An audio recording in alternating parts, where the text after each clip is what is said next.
Hi అండి అందరికీ.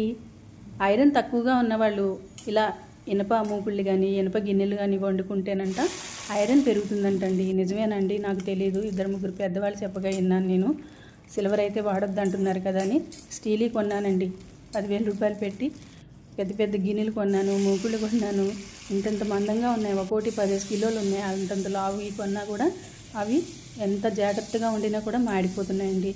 మరి మన చిన్నప్పుడు అమ్మమ్మలు కానీ తాతయ్యలు కానీ అమ్మలు కానీ నాన్న అందరూ కూడా సిల్వర్ గిన్నెలోనే వండుకునేవారు, సిల్వర్ గిన్నెల్లోనే తినేవారంట.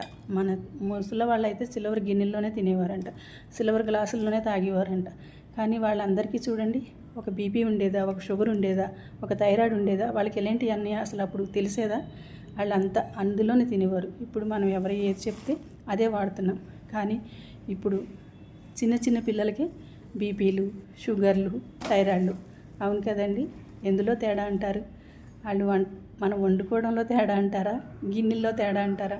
మీరే చెప్పండి.